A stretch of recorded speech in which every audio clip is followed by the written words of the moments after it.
जय हिंद साथियों, मैं अंशुमान वर्धन आप सबका स्वागत करता हूं टारगेट विद अंशुमान 0.2 परिवार में। आशा करता हूं आप सब अच्छे होंगे, मस्त होंगे, स्वस्थ होंगे और अपनी तैयारी को एक अच्छे ढंग से कर रहे होंगे। दोस्तों, हमने इतिहास के 5 प्रैक्टिस सेट कर चुके हैं। आज 6वां एक प्रैक्टिस सेट है। इसमें बहुत ही महत्वपूर्ण प्रश्न है जो आने वाली परीक्षाओं के लिए अत्यंत महत्वपूर्ण होने वाली क्लास है ये। तो चलेंगे अपने अगले प्रश्न की तरफ बिना देरी के।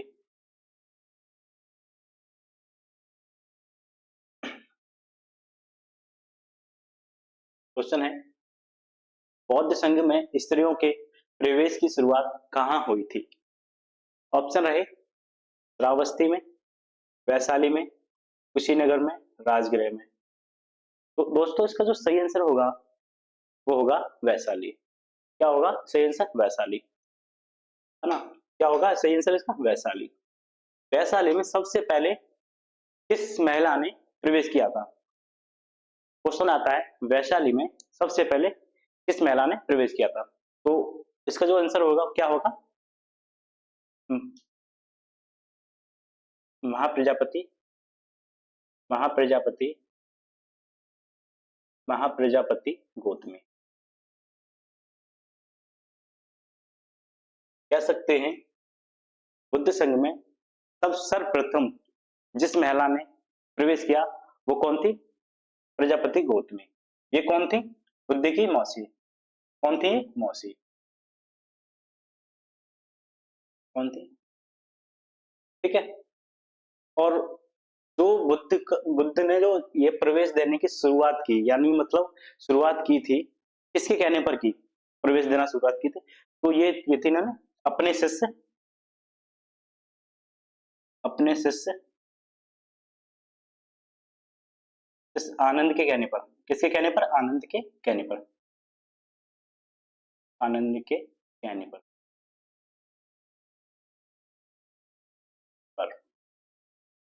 ठीक है भाई। किसकी शुरुआत की? आनंद के कहने पर स्त्रियों के प्रवेश के लिए। ठीक है। अब चलेंगे अगले प्रश्न की तरफ। अगला प्रश्न क्या रहेगा देखते हैं। अगला प्रश्न है, बुद्ध नामक एक छोटे गढ़ के संबंधित रखते थे। ऑप्शन है पांचालगढ़, साक्यगढ़, कुरुगढ़ और अवंतीगढ़। इसका जो सही आंसर होगा मेरे भाई वो होगा साक्यगढ़। किससे संबंधित रखते हैं? साक्यगढ़ से। ठीक है। बुद्ध साक्यगढ़ से संबंधित रखते हैं और इनका नाम भी, इनके अन्य नाम है साक्य मुनि, साक्य मुनि, और इन्हें क्या कहते हैं? तथागत भी कहते हैं। क्या कहते हैं? तथागत। और इन्हें क्या कहते हैं? The light of Asia. क्या कहते हैं? The light of Asia, of Asia. ठीक है भाई, यहां तक समझ में आ रही होंगी अच्छे से। अब चलेंगे अपने अगले प्रश्न की तरफ। अगला प्रश्न क्या रहेगा हमारा देखेंगे। महाबोधि मंदिर परिषद का किससे जीवन से संबंधित सीधा है? ठीक है। ऑप्शन है मुगल शासक, सिख शासक, भगवान बुद्ध और जैन तीर्थंकर से। इसका जो सही आंसर होगा वो होगा भगवान बुद्ध से संबंधित है।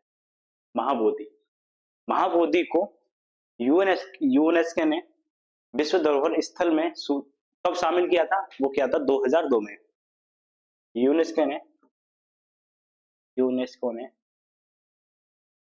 यूनेस्को ने विश्व धरोहर सूची में कब शामिल किया इसे? विश्व धरोहर सूची में कब शामिल किया?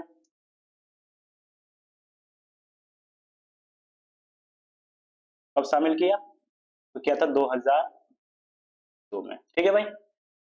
तो ये संबंध किससे रखता है? महाबोधि मंदिर संबंध किससे रखता है? भगवान बुद्ध से। ठीक है भाई। अब चलेंगे अगले प्रश्न की तरफ। अगला प्रश्न क्या रहने वाला है हमारा देखेंगे। अगला प्रश्न है, बौद्ध स्थापत्य कला के स्मारकों में प्रार्थना कक्षों को क्या कहा जाता है? ऑप्शन है चैत्यगृह, स्तूप, विहार या पुस्तक। तो इसका जो सही आंसर होगा तो वो होगा चैत्यगृह। क्या होगा? चैत्यगृह। प्रार्थना बच्चों के लिए, ठीक है। और स्तूप किससे होता है? स्तूप मठ के लिए, ठीक है, स्तूप मठ के लिए। चैत्य का मतलब क्या है? चैत्य को क्या कहते हैं हम? चिता। इसका शाब्दिक अर्थ है चिता, ठीक है भाई। चैत्य का शाब्दिक अर्थ क्या होगा? चिता, चिता होगा। अब चलेंगे अपने अगले प्रश्न की तरफ। अगला प्रश्न क्या होगा देखते हैं। अगला प्रश्न है, जैन के 23वें तीर्थंकर पार्श्वनाथ का जन्म कहाँ हुआ था? ऑप्शन है प्रयागराज, काशी वाराणसी, मगध या हस्तिनापुर। Option D Hastinapur. इसका जो सही आंसर होगा वो होगा काशी वाराणसी। क्या होगा? काशी वाराणसी, ठीक है। इनके प्रतीक का जो प्रतीक चिन्ह है वो क्या रहेगा? सर्प। क्या होगा इनका प्रतीक चिन्ह पार्श्वनाथ का? पार्श्वनाथ का प्रतीक चिन्ह क्या है?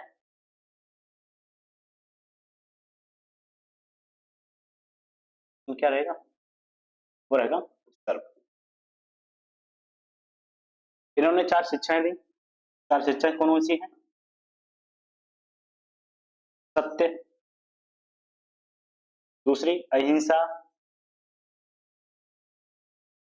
तीसरी असत्य, चौथा अपरग्रह। अपरग्रह, ठीक है। यहां तक आशा करता हूं आप सबको अच्छे से समझ में आ रही होगी। अब चलेंगे अपने अगले प्रश्न की तरफ। अगला प्रश्न क्या रहने वाला है देखेंगे। अगला प्रश्न है, जैन धर्म के 23वें तीर्थंकर पार्श्वनाथ का प्रतीक चिन्ह क्या है? ऑप्शन है वृषभ, अश्व, सर्प या जल कलश। इसका जवाब दें आप लोग, क्या क्या होंगे?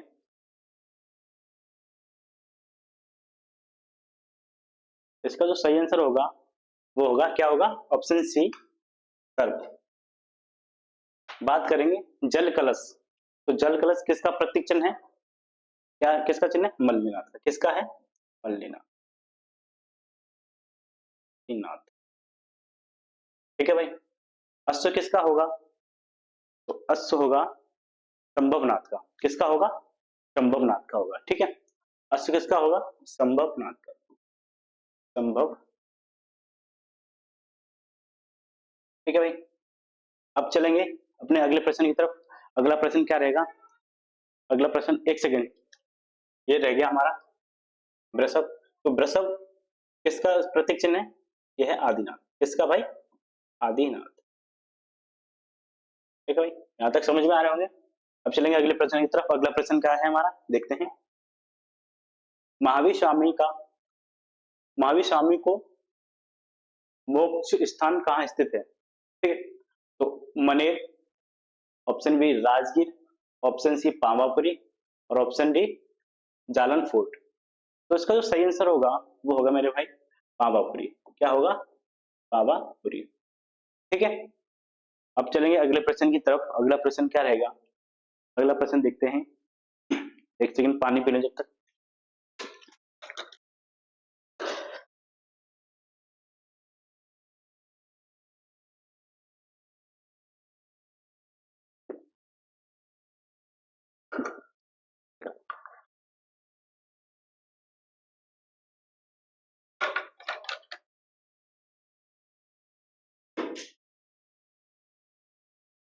ठीक है,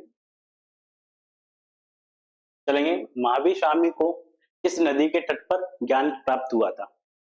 ऑप्शन है महावीर स्वामी को किस नदी के तट पर ज्ञान प्राप्त हुआ था?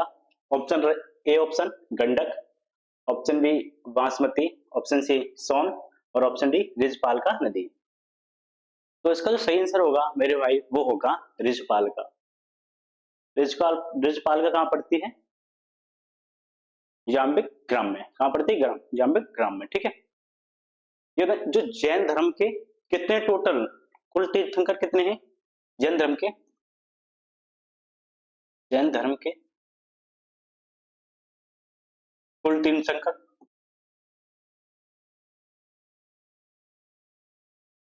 कितने हैं? तो 24 है। कितने हैं? 24 है। पहले कौन है? तो पहले हैं ऋषभदेव। कौन है? ऋषभदेव।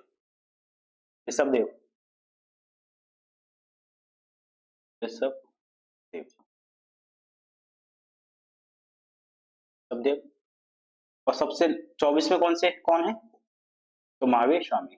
कौन? महावीर स्वामी। ठीक है भाई। अब चलेंगे, अच्छा जो ऋषभदेव हैं उनके दो बेटी भी हैं, कौन कौन है? एक महाबली, दूसरे बाहुबली। दूसरे कौन है? बाहुबली। बाहुबली। इनकी मूर्ति या प्रतिमा का निर्माण किसने करवाया था? वो करवाया था चामुंडा राय ने। कहां पर करवाया था? श्रवण बेलगोला में, कर्नाटक में। इनकी जो प्रतिमा बनवाई थी, प्रतिमा कहां बनवाई थी? श्रवण बेलगोला में। ये कहां पड़ता है? कर्नाटक में। कहां पड़ता है? कर्नाटक में। बात करेंगे ये किसने बनवाई थी, तो चामुंडा राव ने। किसने बनवाई थी? चामुंडा राव ने। ठीक है, चामुंडा राव ने। ठीक है भाई। अब चलेंगे अपने अगले प्रश्न की तरफ। अगला प्रश्न क्या है हमारा, देखते हैं। भगवान महावीर का प्रथम शिष्य कौन था? भगवान महावीर का प्रथम शिष्य कौन था? तो ऑप्शन है A Jamali, option B Yashod, option C Vipin और ऑप्शन डी प्रभास।